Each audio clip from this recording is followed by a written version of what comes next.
Hi, everyone, and welcome to another episode of Healing Art After Hours. I'm Shauna Robeson with Creating Space Coastal, and in this video, I'm going to be showing you step-by-step how to create your own DIY watercolor color wheel. And I'm also going to talk a little bit about creating some color sheets so you can get an idea of what colors you have in your palette and what you can do with them. So if you want to find out how, stay tuned. Let's get started. Welcome to DIY color wheel with watercolors. Now, and I've covered color many times and I talked about color wheels. And I think in one of my early classes, I actually did a color wheel in watercolor, but I realized that that was before I started recording my workshops.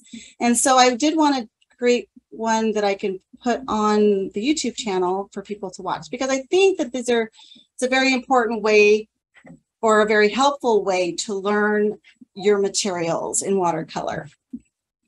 So the color wheel, of course, this is a commercial option, the pocket color wheel, which I highly recommend. It has a lot of tools on there, and I've described this many times too, so I'm not going to go into the details of this particular one, but I like to use it as a guide. So you can find photos online. If you don't have one of these, you can use a photo of a color wheel online if you want to just use it as a guide for creating your own color wheel.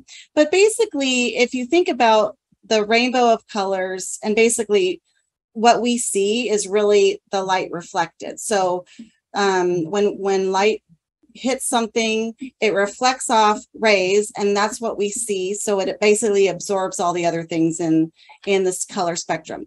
So the rainbow has all the colors, and it's Roy G. Biv. So what that means is red for the R, orange, yellow, green, blue, and then they also include indigo and then violet. So if you need to think about the order of colors, how they show on the spectrum, that's a good little tool to use.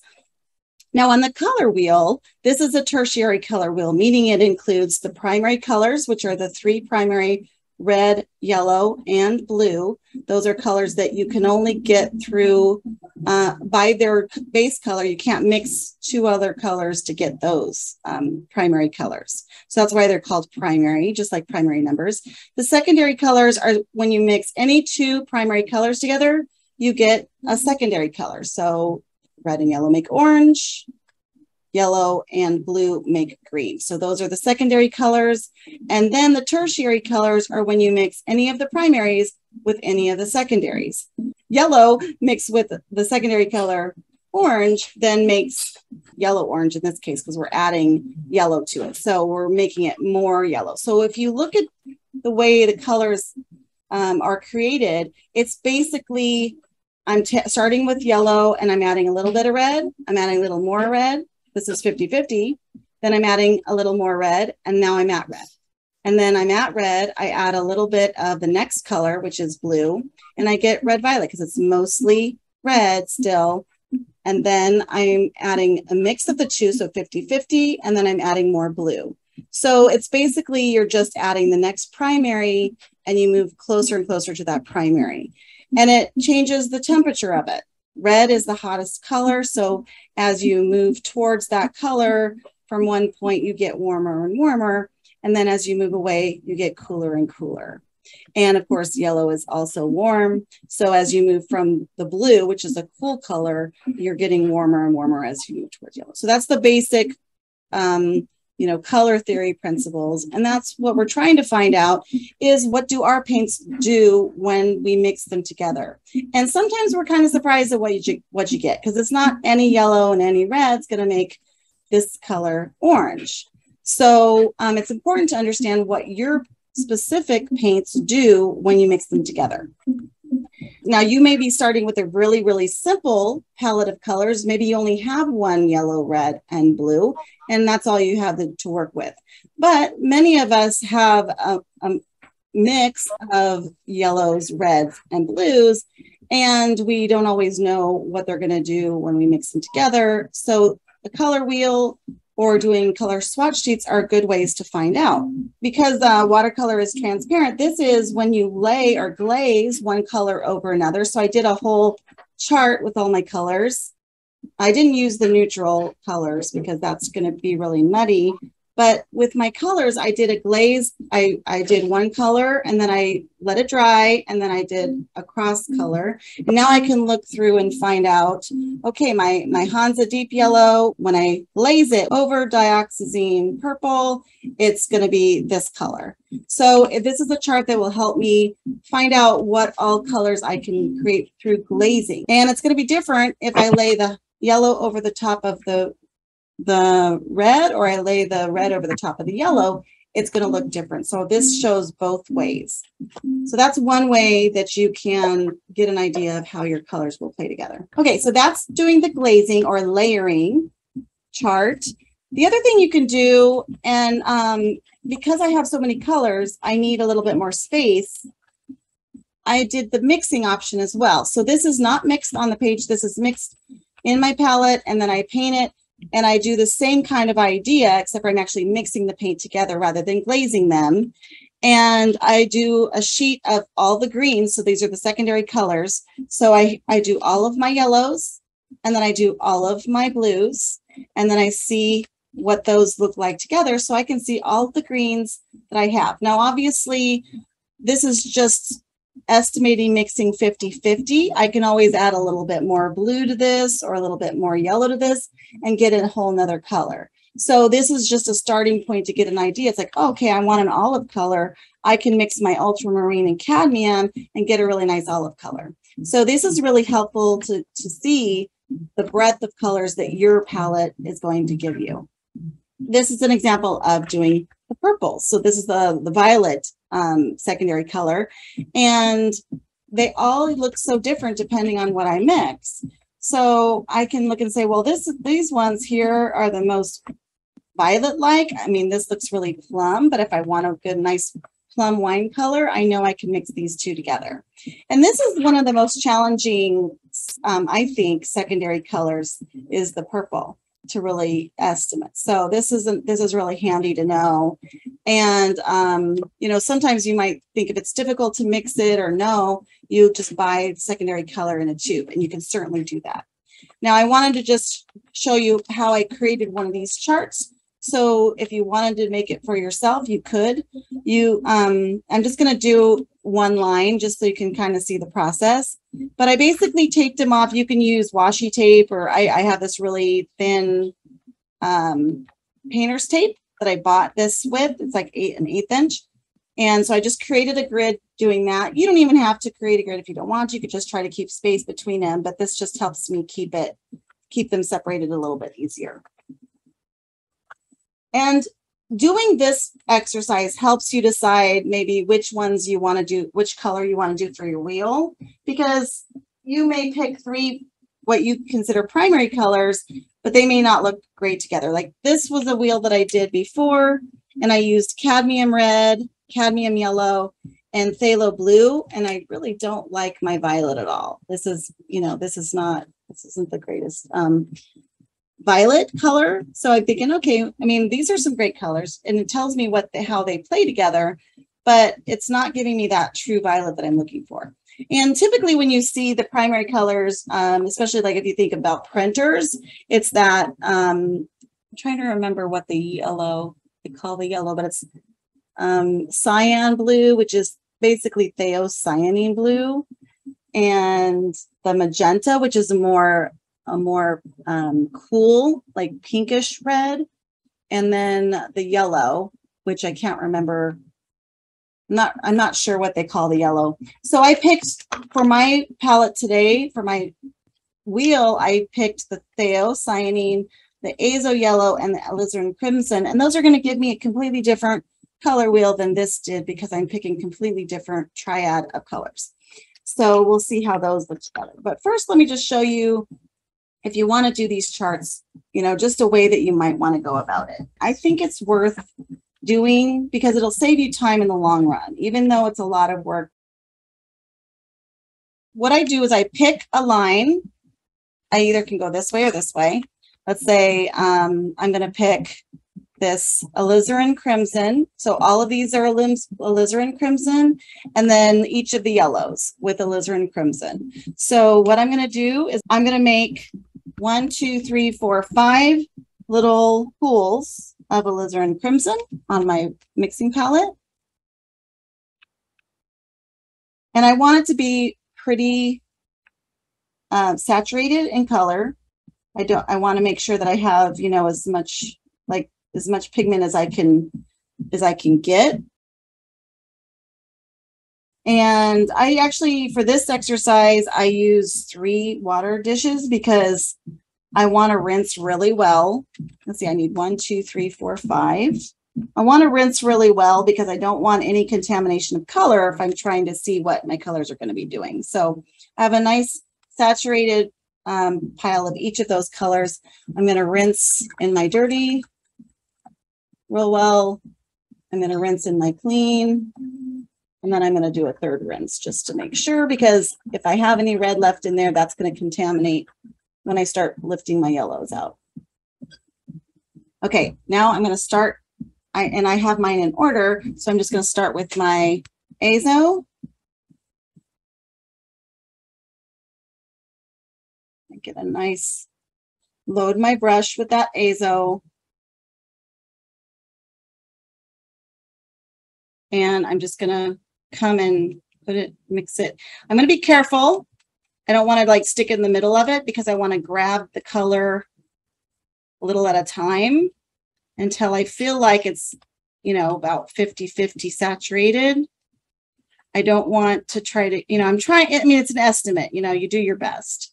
But if it starts to look, you know, more red or more yellow, then I might have to go back the other way. So that's a pretty good, I think that's a pretty good mix of those two. And then I just go in here and put that in that spot.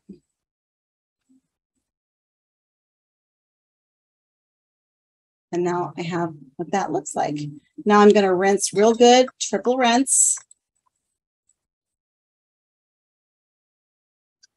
And I'm going to go into my next yellow.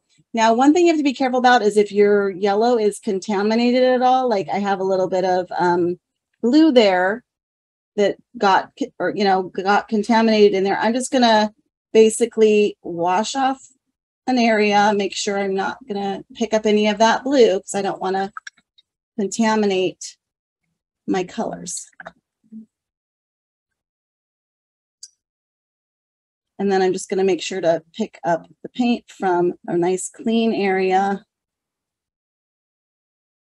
There's a little bit over there, but I'm just going to stay right over here and just make sure I get a nice saturated. And then I'm going to go in here. So this is my Hansa yellow.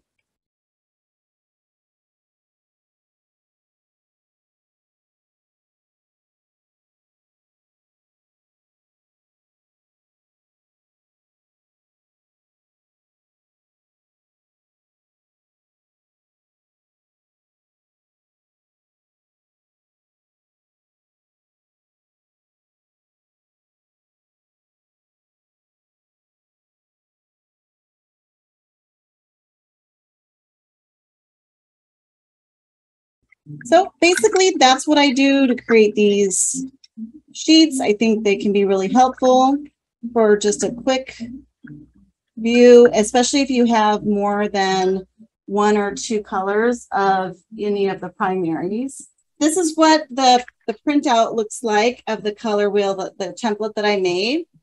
And it's helpful because you're not going to be mixing them necessarily in order. You're going to be mixing like the primaries and then the secondaries and then the tertiaries.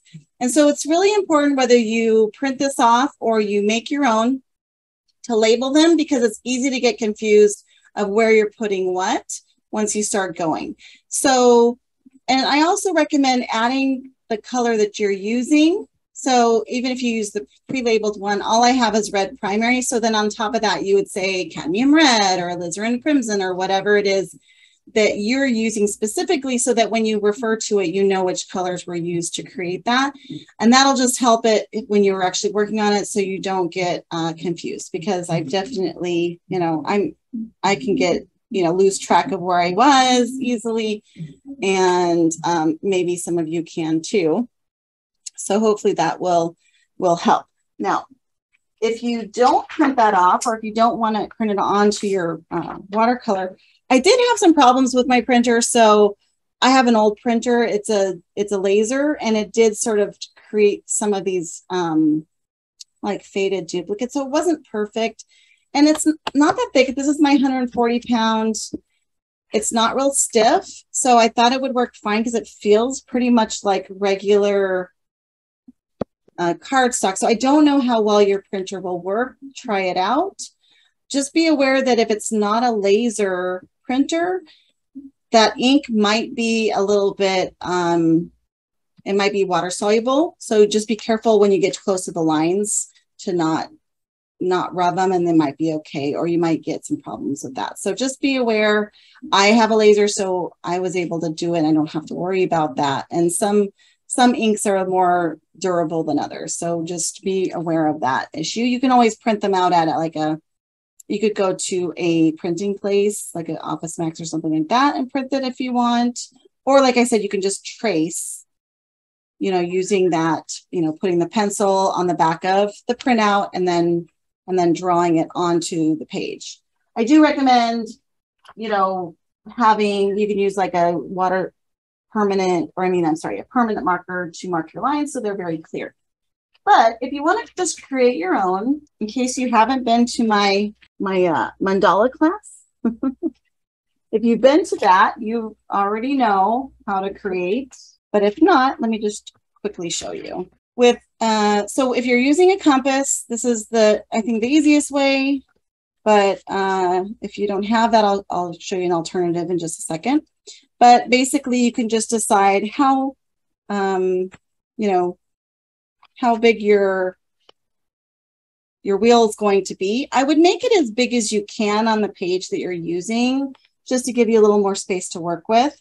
And then you also are going to want a ruler. And essentially, I'm going to just mark for starters where you want your center to be. And then you could do it a couple ways. You can create your circles first, or you can create your crosshairs first, or you can do a combination of each. So using the protractor, let me get closer so you can see what I'm doing. Using a protractor, so this is a protractor, they come round or in the half round, doesn't matter which you do. But you want to put that dot where your center is just right in the crosshairs of the marks on this. And then you can mark your points where you're going to create your guideline. So basically what we're trying to go for is something like this. So we're just going to be marking out these different points, okay? And we want 12. If we think about a circle as 360 degrees, 360 divided by 12 is 30 degrees for each quadrant. So that's basically how I figure out. So if you're doing you're not doing tertiary, if you're doing more, you can figure out how many degrees you have to make each pie piece by doing the math like that. Okay, so I'm going to mark the 90 because that's basically right in the middle. And then my either 0 or 180, depending on which direction you go. And then each of these are degrees. So I'm going to go 1, 2, 3, that's 30. So 10, 20, 30 degrees there.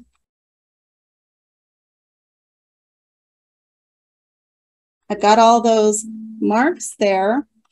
And all I need to draw a line is 2 points, right? So I already have 2 points. So I have the point in the middle, and I have those points that I just marked. And all I have to do is run my pencil through those 2 points and all the way across, and I've got my line all the way across. And that's how I create all of the pies. Now, as far as the circles go, depending on how big your circle is going to be, let's say I can make it I'm just going to say 6-inch circle. So basically what I want to do, make this 3 inches because twice will be 6. So I'm just going to go from 0 on my scale, on my ruler, and then I'm going to go to 3 inches because it's going to go across both sides, which is going to make 6 inches. So we start in the center and I run, make sure it stays in the center. And then I'm just going to draw my circle. And then decide how big you want your next one. So it's 3 inches. I'm going to say the next one will be 2 inches. So we'll have an inch each one.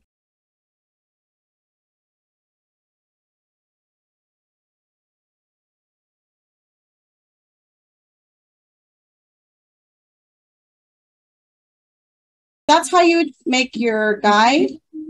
And then you can go from there. Now, if you don't have this, you can always use round shapes to draw your circles. And you can kind of eyeball, your crosshairs if you don't have the, if you don't have the protractor. You could just create a line, estimate your perpendicular line, and then you have to figure out, divide this into 3s. So you can just eyeball your points and then draw them out. And then you could use round shapes to do your lines. But I do recommend if you're going to do, eyeball with the round shapes, typically you're not going to see what's underneath it. I mean, this is open, but other things aren't. So draw your big one and then use your smaller one and then your smaller one. Because if you do the small one and then you put the bigger one over it, you're not going to see your small circle. So it's hard to eyeball it. And that's how you can create your guide. Let's get to it. And I think what I'm going to do is create 3 wells of my primary colors. And then I'll mix them together on my bigger mixing palette. I think that's a good way to do it. That way you have a lot of color to work with. And I'm actually going to squeeze it from the tube, so I have to be really careful because it's easy to pick up too much. Generally, I would go from my palette, but I think this time, because I want to have plenty, I'm just going to put a little tiny bit.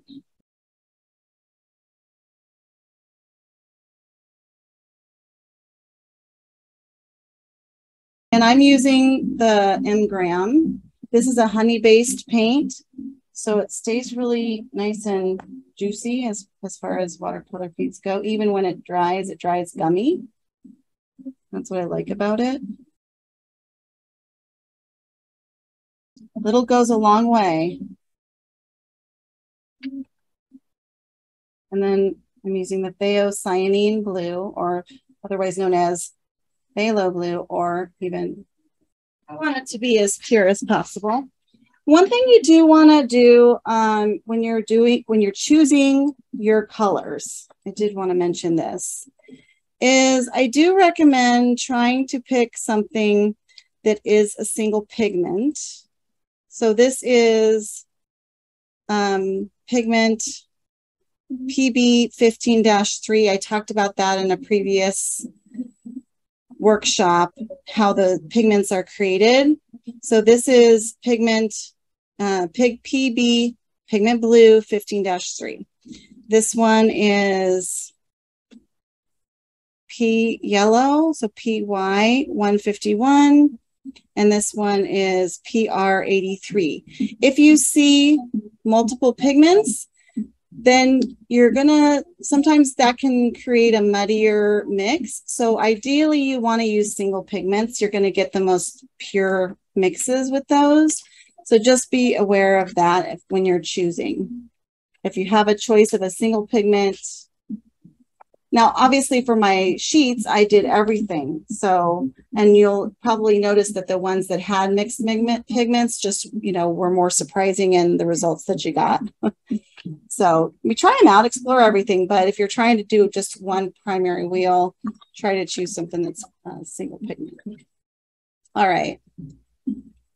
Making sure that my brush is starting off nice and clean. I'm just gonna create a pool.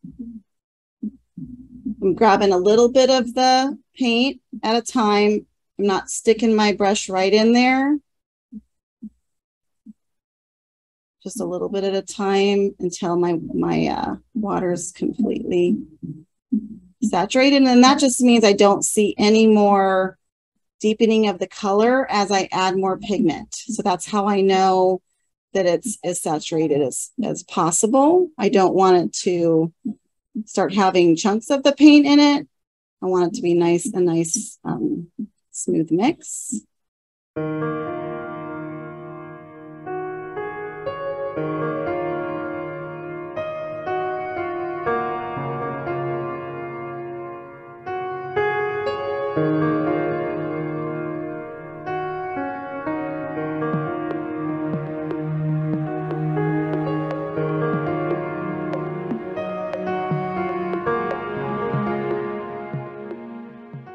So basically what I'm going to try to do here is I'm already got blue on my brush. So I'm going to go start with my blue. And what I want is I want the purest or the most saturated color in the outer part of the wheel. And then I want it desaturated, desaturated. So I'm going to basically start with my full saturation and put that in that little section. And then I'm going to add just touch into my water. And I'm making a lighter version because I just want to see the different values that this color creates. Now, when I touched in the water, I didn't go mixing it in the water. I just touched it in there. I'm going to touch it in the water again, kind of mix it on the palette. I'm just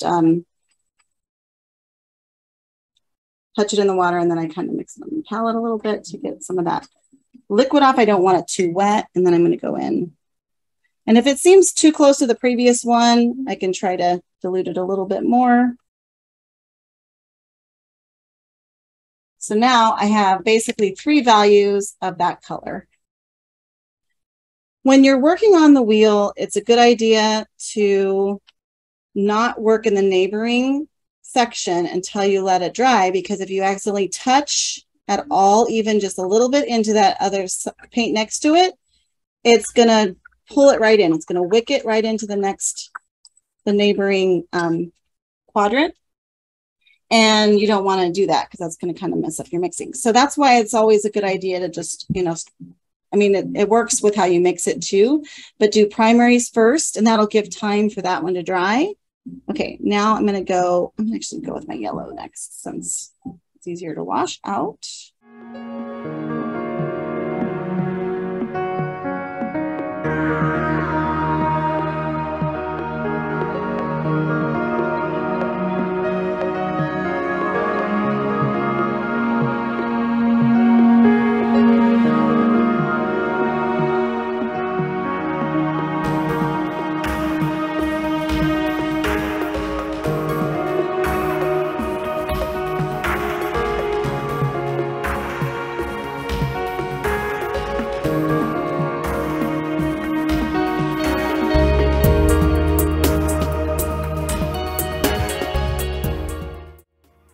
Just a little reminder to please like, subscribe, share, and comment to help my channel get boosted if you like this content. Thank you so much. Let's get back to the program.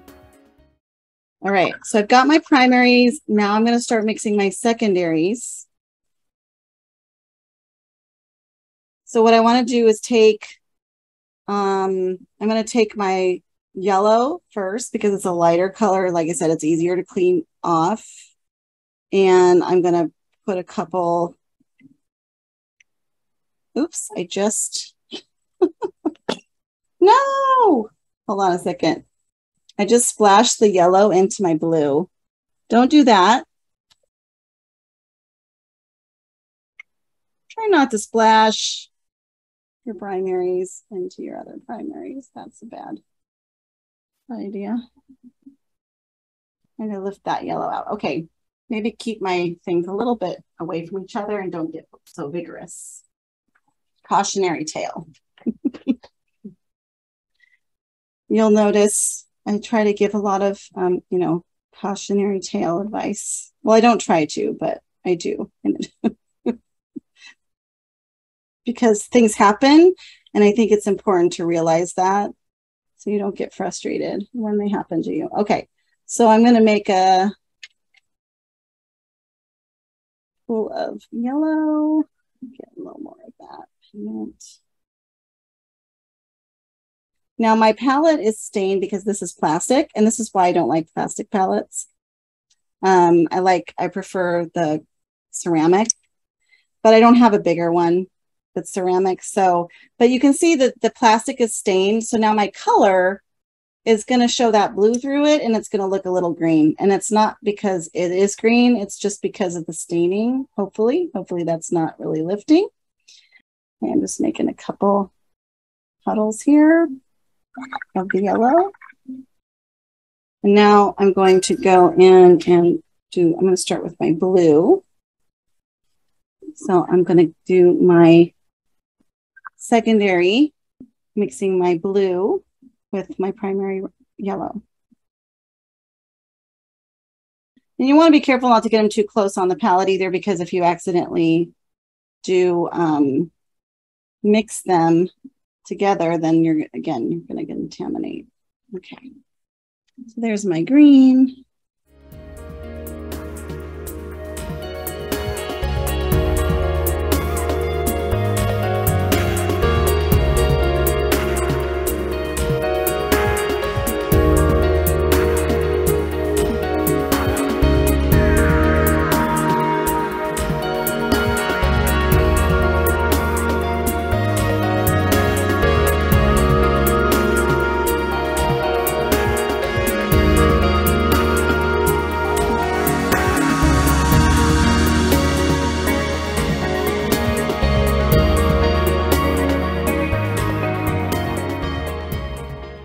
So far, I'm really liking those secondary colors. I feel like I could have made these a lot more saturated. I might not have added enough paint to them, so they're a little bit lighter than but I still think it gives you, gives you the idea. Like this one's a lot more vibrant, and it's just because I took a little bit more time to saturate my colors, but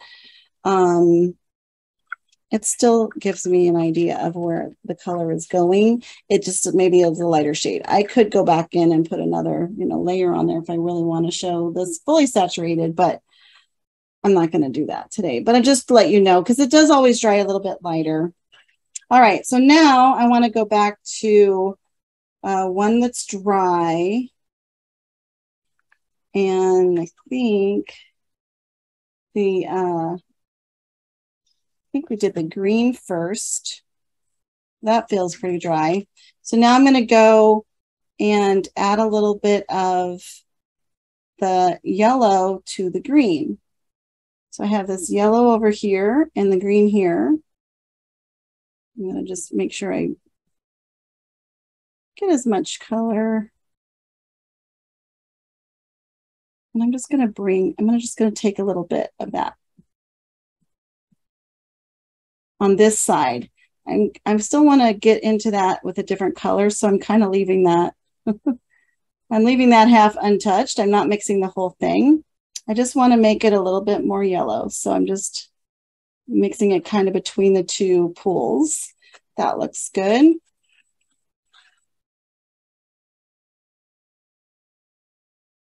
That makes a nice, like an yellow or green apple color.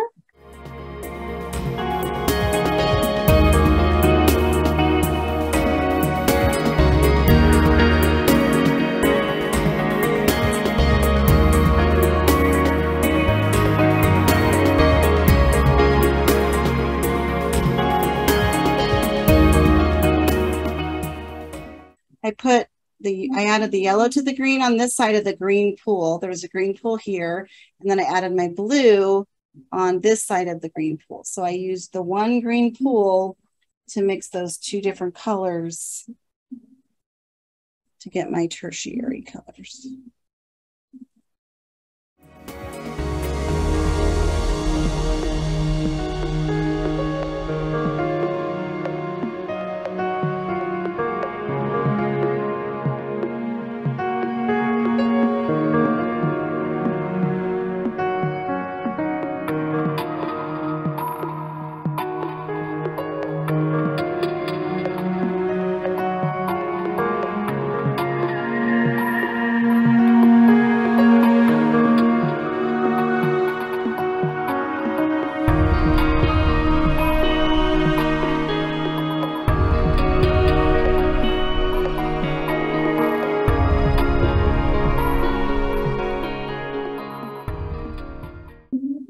And like I said, some of it's just about eyeballing it. So it's like, okay, that's about, that looks more orange than this and more yellow than this.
So there is the complete tertiary color wheel. And you can see visually, just by looking at them, as you move along the wheel, you see you're moving closer and closer in color to the next one. This helps you see that. Like maybe it's not obvious to you, but the more you work with colors, the more you're going to really pick up on, okay, what's going to happen if I added a little bit of more of the next primary to this, what the color is going to be. So it helps you in thinking about mixing your colors or what they're going to do when you either layer them on top of each other or mix them together on either on the palette or on your paper, just where they're going to be going. And I think these turned out to be really good primary colors to use. I love the colors that it came out with. It's a lot, it's definitely lighter in saturation. So this is more, like I said, if I were to spend a little more time, I would have probably tried to make sure that my saturation was a little bit better. But you can see how different those colors are. So let me line this up in the same orientation. I'll put my red up and show you them side by side. So there's side by side. Oh, I did it reverse too. I would follow the way they do it. This was my very first one, so it was kind of a practice, but I follow the way that they do it on the chart here, and I didn't do that here. So I did Roy G. Viv, and I did it kind of backwards here. So it's a little harder to check, but let me just show you them side by side. So there's my cadmium red versus alizarin crimson. And then this is my red violet, my violet, my blue violet, my blue. And I did use the same blue, actually.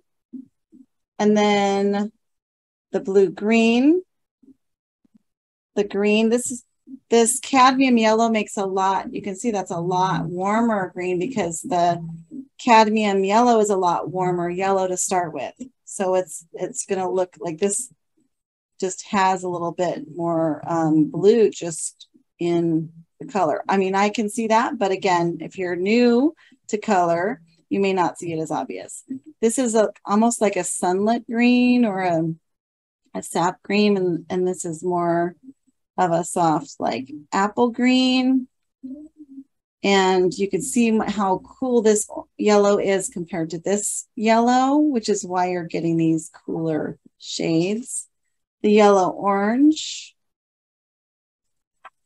the orange. This is almost like a more earthy, more fall palette, and this might be a more spring palette. This is the tertiary, and then the red, primary red. So you can see even just two different primary palettes are going to give you a lot of different color. Yes, these are less saturated in color, but you can still get an idea of the difference that can make. So try out your different colors, the different triads, see what you get. Or, you know, if you don't want to do this, you can just create these sheets and then you'll be able to see all the different secondary colors that you can get. Of course, you're not going to get all your tertiaries there. Now you'd have to go in and do more tertiaries too. But this will give you a starting point of choosing your primaries that you want. If you say, okay, for my primary green, I really like this color here, then I know the recipe for that color. I can say, oh, that's with the azo. So that would be good. And let me see how the phthalo works with my reds. Oh yeah, that's not too bad. It works great with my alizarin crimson to get the violet I'm looking for. I like these two violets in particular. So this is a way to figure out which ones you might want to use for your primary palette. And then you can take a look at what tertiary colors you can create from it.